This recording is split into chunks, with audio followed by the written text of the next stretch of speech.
원주의 한 산란계 농가에서 닭 300여 마리가 집단 폐사했습니다. 검사 결과 고병원성 AI로 의심돼 방역당국이 해당 농장 17만여 마리의 닭을 살처분하고 인근의 가금류 이동을 금지시켰습니다.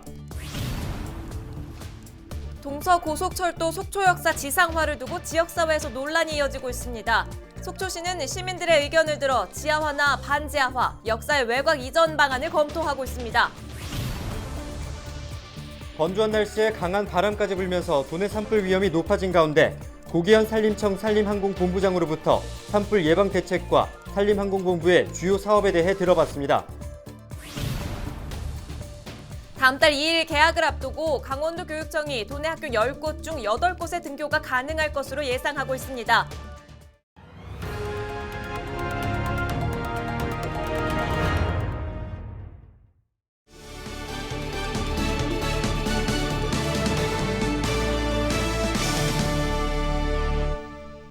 여러분 안녕하십니까? 헬로티비 강원 뉴스입니다. 최근 원주의 한 산란계 농장에서 300마리가 넘는 닭이 집단 폐사했습니다. 고병원성 조류독감, AI로 의심되는 상황인데요. 동물방역당국은 24일 해당 농장에서 사육하던 닭 17만 2천여 마리를 긴급 살처분했습니다. 4년 만에 도내 농가에서 고병원성 AI 발생 가능성이 커지면서 방역에 비상이 걸렸습니다. 장진철 기자가 보도합니다. 원주시 귀례면의 한 시골 마을입니다. 닭 사육 농장 주변은 차량 출입이 통제되고 있습니다. 굴삭기와 트럭도 소독을 마치고 나서야 농장으로 들어갈 수 있습니다. 최근 닷새 동안 해당 농가에서 사육 중이던 닭 350마리가 집단 폐사했습니다. 조류독감 검사에서 H5 바이러스가 검출되면서 고병원성 조류독감이 의심되는 상황입니다. 방역당국은 이 농장에서 사육 중이던 산란계 17만 2천 마리를 긴급 살처분했습니다. 관련법에 따라 바이러스 확산을 막기 위한 긴급 조치가 이뤄진 겁니다. 우리 시험소에서 RT-PCR을 돌린 게 H5가 나왔어요. H5가 너무 이거는 지침에 의해서 살처분을 하고 그 농가에 대해서 그리고 그 시로는 이제 금융으로 올라갔는데 고병원성 여부는 25일 최종 확인될 전망입니다. 이 농장에서 고병원성 조류독감이 확진되면 도내에서는 지난 2017년 1월 이후 4년 만에 양계 농장에서 고병원성 조류독감이 발생하는 겁니다. 다행히 방역대인 반경 10km 안에는 대규모 가금류 사용 농가가 없어 추가 살처분은 피했습니다. 하지만 인접한 충북 지역에는 닭과 오리 등 86만 5천 마리가 사육 중입니다. 강원도와 충청북도는 인근 100여 개 농가를 대상으로 이동 제한 조치를 내리고 감염 경로 파악을 위한 역학조사에 나섰습니다. 아마 야생 조류에 의해서 전파가 되지 않았나. 그리고 이 농장 주변에 지금 그 환경을 검사한 결과 다 양성입니다. 그래서 이거는 철저하게 야생에서 전파가 됐다고 볼 수 있습니다. 올겨울 들어 전국 가금류 농장 100여 곳에서 고병원성 조류독감이 발생해 가금류 2,800만 마리가 살처분했습니다. 헬로티비 뉴스 장진철입니다. 춘천과 속초를 잇는 동서고속화철도가 올 연말 착공을 앞두고 있습니다. 하지만 속초 역사에 대한 논란은 여전히 계속되고 있는데요. 주민들은 도심 구간 단절과 경관 훼손 등의 우려로 지하화를 요구하고 있지만 막대한 사업비 증가로 개통이 지연될까 우려하는 목소리도 적지 않습니다. 박건상 기자가 보도합니다. 서울에서 춘천을 거쳐 속초까지 연결하는 동서고속철도. 춘천부터 속초까지 93.7km를 연결하는 사업으로 올해 말 착공해 2027년 개통이 목표입니다.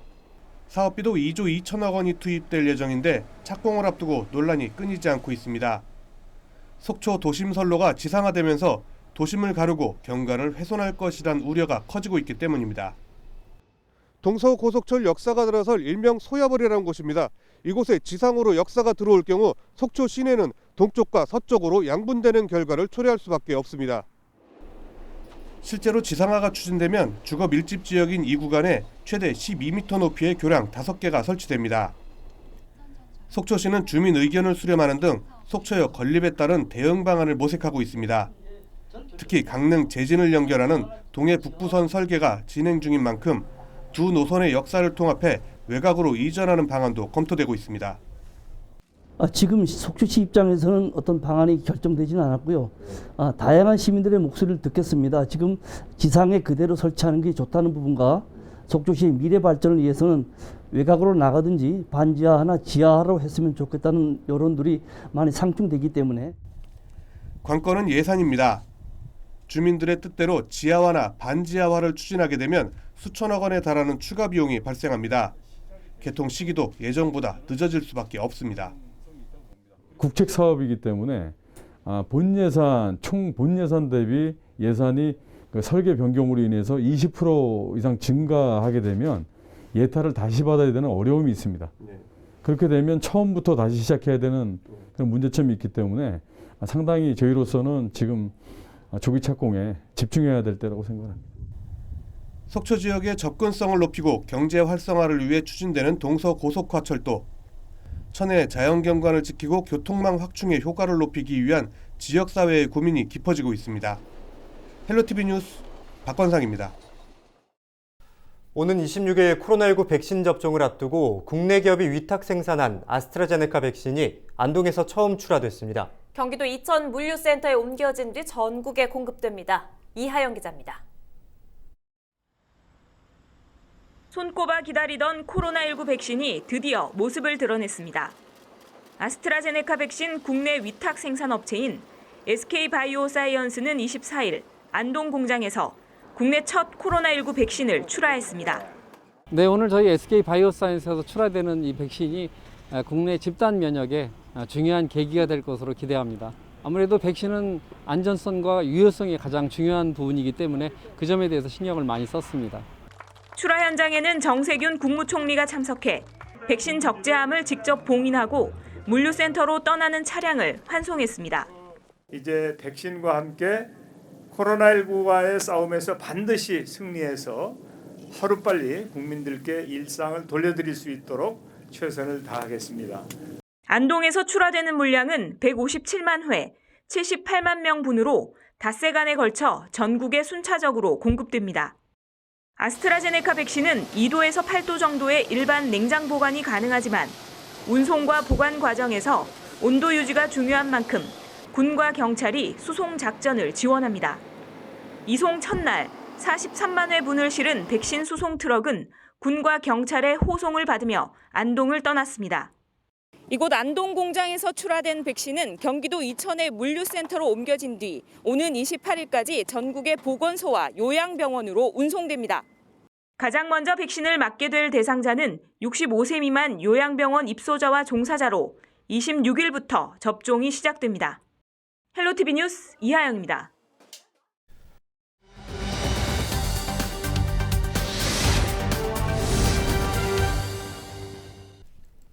원주 혁신도시로 이전한 공공기관의 주요 사업과 지역 상생을 위한 계획을 들어보는 시간입니다. 이번 시간에는 고기현 산림청 산림항공본부장을 만나 산림항공본부의 주요 사업과 산불 예방대책 등에 대해 들어봅니다. 산림항공본부는 산림청 소속 기관으로서 1971년도 창설이 되었는데요. 주요 임무는 산불 진화, 또 산림병해충 방제, 또 산림을 이용하면서 이렇게 좀 실종되시는 분들, 또 사고를 당하시는 분들, 인명구조 활동들, 다양한 또 이렇게 화물 운반 그런 업무들을 좀 하고 있습니다. 저희가 첫 번째로는 원주 호저면에 모의비행 훈련센터를 조성을 합니다. 모의비행 훈련센터는 직접 헬기 운영들을 통해서 조종사들의 능력을 배양을 했는데요. 그런 것들이 여러 가지 또 항공기 소음, 값비싼 유류를 사용하면서 또 해야 되는 그런 측면도 예산도 또 많이 소모가 되고 여러 가지 또 측면도 있기 때문에 저희가 모의비행 장치를 한 예산을 들여가지고 이쪽 지역에 조성을 합니다. 그래서 그거를 원활하게 조성을 할 수 있도록 그렇게 추진하고요. 두 번째는 DMZ 산림항공관리소를 신설을 합니다. DMZ 지역은 산불로부터 발생을 할 경우에 군사지역이기 때문에 대응에 어려움이 있었습니다.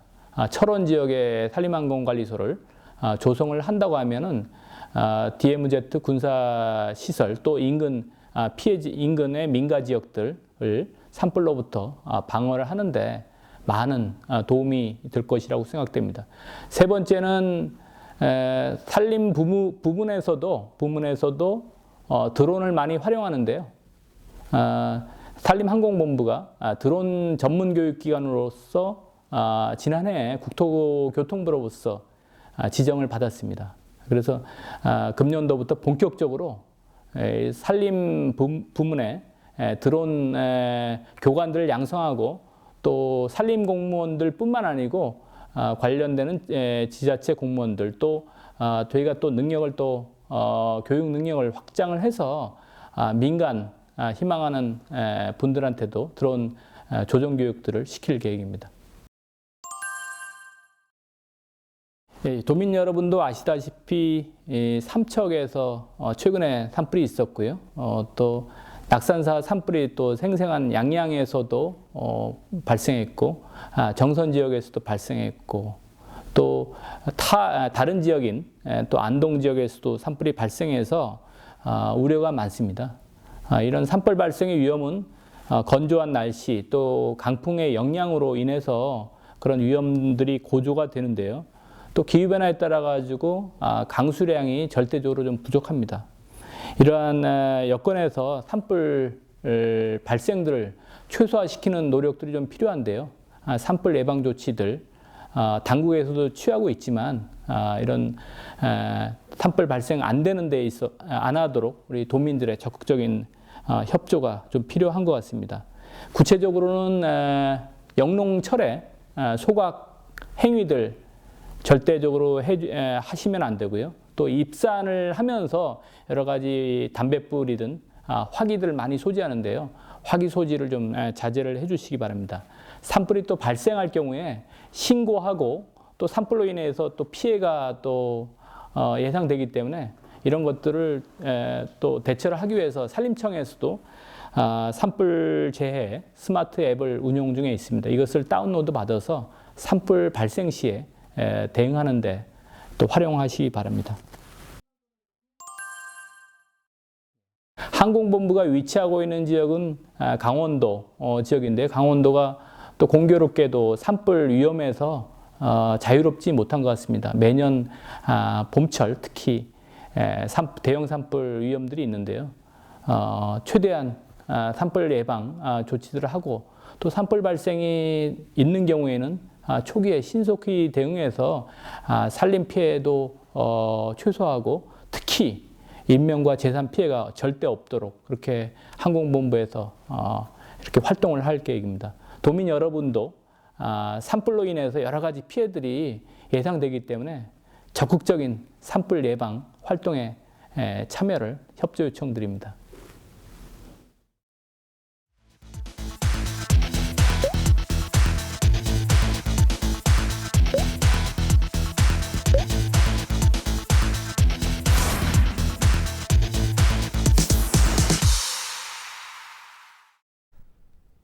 도내 코로나19 확산세가 주춤해지면서 오는 3월 새학기부터 도내 학교 10곳 중 8곳의 등교가 가능할 것으로 전망됩니다.